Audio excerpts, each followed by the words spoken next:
You know, the big other thing that is happening right now in U.S. politics, while the Democrats take over in Congress and the Republicans start to freak out about the shutdown that the president is so happy and gleeful about, the other thing going on right now in U.S. politics, which is going to mean big change for Americans all across the country, potentially life-saving changes for Americans in some parts of the country. The other big thing going on right this second in American politics right now, the big changeover that's happening this week, is that guys like this are also hitting the bricks. I got a bill into the legislature right now to take the traffickers. Now, the traffickers, these are people that take drugs. These are guys that are named D-Money, Smoothie, Shifty, these type of guys. They come from Connecticut, New York. They come up here, they sell their heroin, then they go back home. Incidentally, half the time they impregnate a young white girl before they leave, which is a real sad thing, because then we have another issue that we got to deal with down the road. Maine's Republican Governor Paul LePage lamenting the impregnation of white girls by drug traffickers named D-Money and Smoothie. It's a real sad thing, see, because it's the white girls.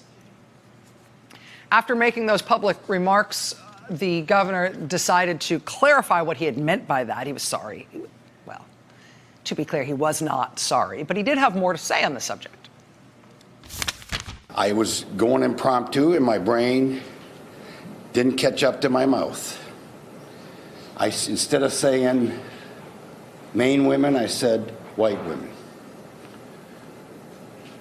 If you go, and I'm not going to apologize to the Maine women for that, because if you go to Maine, you will see that we're essentially 95% white. We're white people. So, like, who's offended, right? Maine is white, all right? What? He also said anybody implying there was anything creepy or remotely racist about those remarks was fake news making it up. If you want to make it racist, go right ahead, do whatever you want. I didn't say anything about black. Didn't you say D-Money, Swifty, Smoothie Arthurs? Yeah, what are they, black? I don't know who they are. I just read the names. The names, I don't see them because I don't read your newspapers. I get a report, and they're saying his street name D-Money, street name Smoothie. I don't know where they're from. I know where they're from. I don't know if they're white, black, Asian. I don't know. It wasn't intended to be race. I didn't say anyone was. Where did you get that, you terrible reporters? This is why I don't read your papers. The governor then put out an official statement saying, quote, the governor is not making comments about race. Race is irrelevant. Now, this is the governor of the state. And, you know, maybe this was kind of a mix-up. Maybe he'd been up all night. Maybe it was, you know, I don't know. Actually, yeah, we do know. Everybody knows, because he couldn't stop himself, couldn't leave it there. We got a few more drug agents, but what did I have to do? I had to go screaming from top of my lungs about black dealers coming in and doing the things that they're doing to our state. Had to start screaming about the black dealers. Remember, I thought you didn't say black. Let me tell you something. Black people come up the highway and they kill neighbors. You ought to look into that. Governor, we're not trying to get into a battle. We just want to see the bunch of people. You made me so sick. When you go to war, if you know the enemy dresses in red and you dress in blue, you shoot at red, don't you? Ken, you've been in uniform. You shoot at the enemy. You try to identify the enemy. And the enemy right now, the overwhelming majority of people coming in are people of color or people of Hispanic origin. It's the people of color, the people of Hispanic origin. That's how you can identify the enemy. I mean, they come in here, you shoot them. He also suggested cutting off their heads. Bring back the guillotine. Cut off their heads before they impregnate a white girl. And this is the governor of the state of Maine. This has been the governor of the state of Maine until a couple of nights ago. And Paul LePage has been a number of things during his tenure as that state's Republican governor. For one thing, he was the occasion for the state's largest newspaper to issue a remarkable apology, basically for his existence to the rest of America. Message to America: sorry we gave you LePage. The Portland Press-Herald published this editorial after Paul LePage could not stop himself from talking about wanting to shoot Black and Hispanic people, since that's who he was sure needed to be shot, because they're the enemy and can be recognized that way as if they were wearing a uniform. They needed to be shot or beheaded in his state. But it's interesting. That ongoing, very racially specific eruption from that Republican governor, that was all supposedly about his vitriolic, almost uncontrollable rage about drug trafficking, right? That's what all of this stuff was about, wanting to kill drug traffickers, these Black dealers, these Hispanic dealers and drug traffickers that come to Maine and impregnate white girls, because we're all white up here. He wanted the death penalty for drug traffickers. No, he said, actually, the death penalty was too good for them. He specifically wanted them beheaded. He said he wanted people in Maine taking bets on which hole their heads would roll into after he cut their heads off. Because he was so wound up, so upset, so determined to stop drug trafficking in his state. Nothing could be spared to stop drug trafficking in his state, and if he had to spout off like an unbelievable racist in order to get this point across, he was willing to do, at least wasn't willing to stop himself from doing, because he was so passionate about drug. You know, as one of Paul LePage's last acts of governor this week, as governor, as he left this week, one of the last things he did as governor was that he issued a pardon to a man convicted of felony drug trafficking, a Republican state representative who had been a Paul LePage loyalist throughout his time in the legislature. For some reason, Paul LePage looks at him and does not want to behead him. The state rep not only had the felony drug trafficking conviction, since that conviction, he has admitted to using firearms multiple times, which in his case, as a felon, was both a state and federal additional felony. He's also had multiple misdemeanor criminal offenses since his drug trafficking felony. But Paul LePage, on his way out of office, pardoned him. Today, we learned that Paul LePage pardoned him despite the direct recommendation from the state's clemency board that this guy should not get a pardon. We learned that today from the Portland Press-Herald.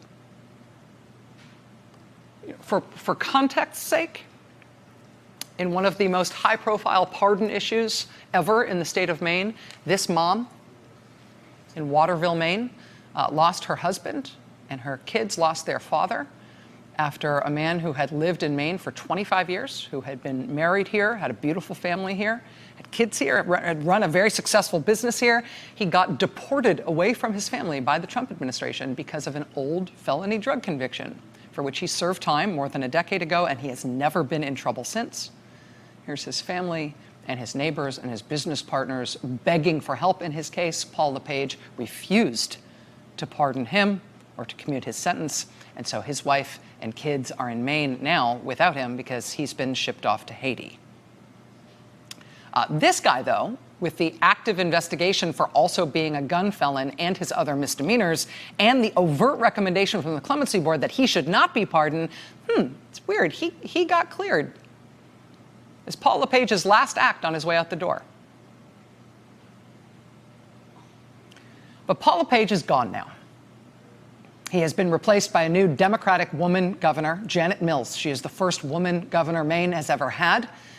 Because of the slick that Paul LePage left behind him as he slithered out the door and announced literally that he was immediately moving to Florida. See ya, suckers! Because of what Paul LePage left in his wake in Maine, the new Democratic governor, Janet Mills, as one of the first things she now has to think about, she may need to change the pardon laws in that state, given what Paul LePage decided to do with them for one of his buddies on his way out the door. But Governor Mills has been pretty busy even without that, as her very first order of business, as executive order number 1, with the stroke of a pen, she restored health insurance to 70,000 people in Maine. 70,000 people in Maine who currently don't have health insurance, who now will get it. More than a year ago, Maine voters, clearly by 18 points, in a landslide vote more than a year ago, Maine declared at the ballot box that they wanted to expand Medicaid, so tens of thousands of people in that state could get health insurance who don't otherwise have it. Maine voters passed it. It became law. But Republican Governor Paul LePage blocked it anyway for more than a year. He just would not let it happen. But Wednesday night, he left office. And Thursday morning, bright and early, first thing, she uncapped her pen. There was Janet Mills, new Democratic woman governor, finally making it happen. Quote, Mainers who think they are eligible for coverage can begin applying immediately. Just visit the Maine Department of Health and Human Services website. About 4,500 Mainers had tried to sign up under the expansion last year, which again was signed into law by voters. But they were rebuffed by the LePage administration. Quote, the coverage is retroactive to July 2nd. So Mainers who applied for Medicaid in 2018 but were denied benefits and incurred expenses that should have been covered by Medicaid will now be reimbursed. Just like that. Done. First order of business. Very first thing she did. And for 70,000 people in that state, their lives will now change this week. Because Paul LePage, poof, is gone. And this Democrat, Janet Mills, has replaced him.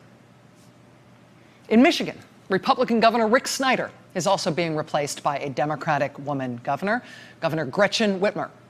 She made it her first order of business in Michigan. Her first executive order on day one this week was about the Flint water disaster, with multiple Rick Snyder officials facing Rick Snyder administration officials facing criminal charges, including manslaughter charges, for their role in causing and covering up and lying about the Flint disaster.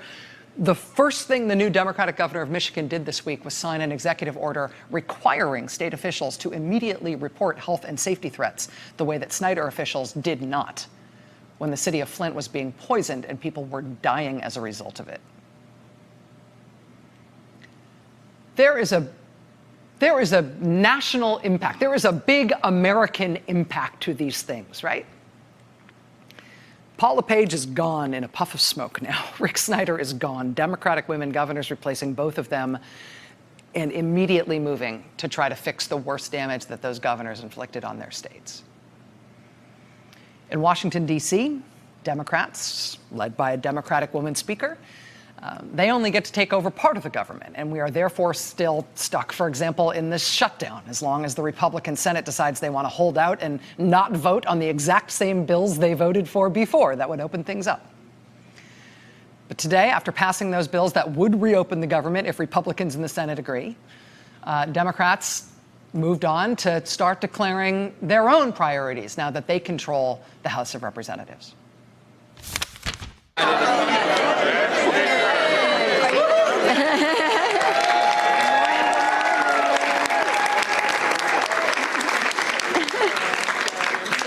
What a difference an election makes. We are introducing H.R. 1 to hold legislation to clean up corruption and restore integrity to government.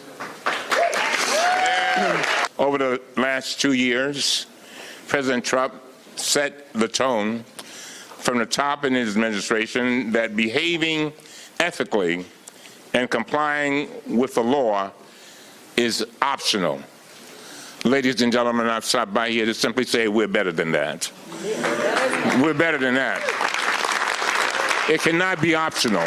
I truly believe, deep in my heart and my soul, the way votes were not counted and purged in Georgia and Florida Tell it, John. and other states changed the outcome of the last election. That must never happen again in our country. Never again. Never again. Never again, John. Never again. We will make it illegal. With this bill, it is in keeping with the Voting Rights Act of 1965.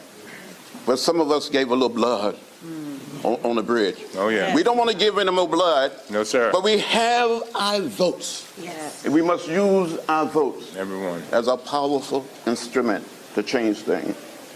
With this bill, you demonstrate that this House is for the people, and we will choose the side of fairness, equality, and justice over special interests every time. That's the right thing to do, and we will do it. Amen. Amen. Amen.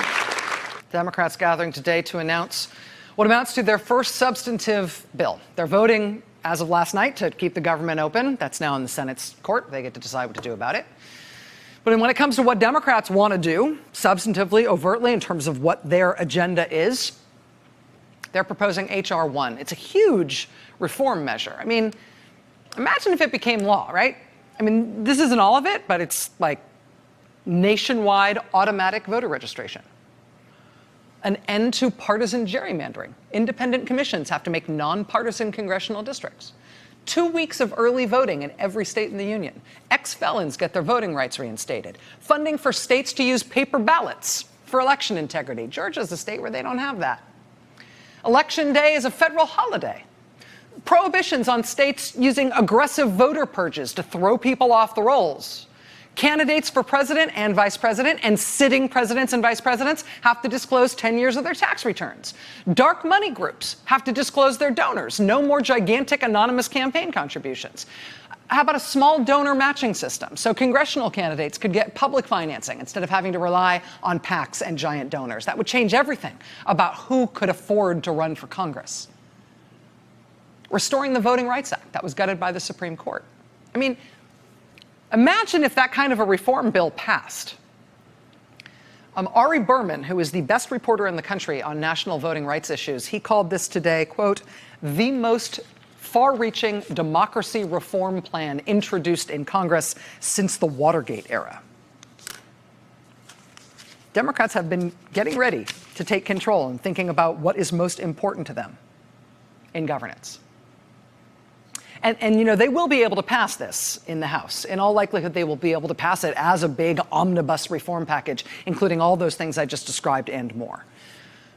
They will also be able to break it up and pass it in little chunks if they want to. Some of those little chunks may be able to attract Republican support. They will pass it. I mean, if we've learned anything from seeing Nancy Pelosi as Speaker before, we know that if Nancy Pelosi wants that bill to move in any way, shape, or form, it will move. And of course, it will not come up in the Senate because Republicans run the Senate. And it certainly won't become law because this president would never sign something like this. But this is an important moment, right?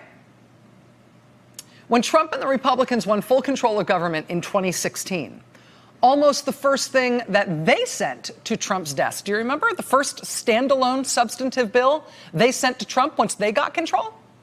Remember what it was? It was literally a bill specifically and only designed to make it easier for mentally ill people to buy firearms. That was the first thing they thought was the most important thing they should do once they got power. Make it easier for people adjudicated to have mental illness serious enough that they are not legally allowed to manage their own affairs. Make it easier for those people specifically to obtain firearms and ammunition. First priority, first standalone bill. Democrats' first priority, first standalone bill, restore the Voting Rights Act. So game on. I mean, goodbye Paul LePage, goodbye Rick Snyder, goodbye all those guys. Goodbye Republican Congress. It's a new day. Hey there, I'm Chris Hayes from MSNBC. Thanks for watching MSNBC on YouTube. If you want to keep up to date with the videos we're putting out, you can click subscribe just below me or click over on this list to see lots of other great videos.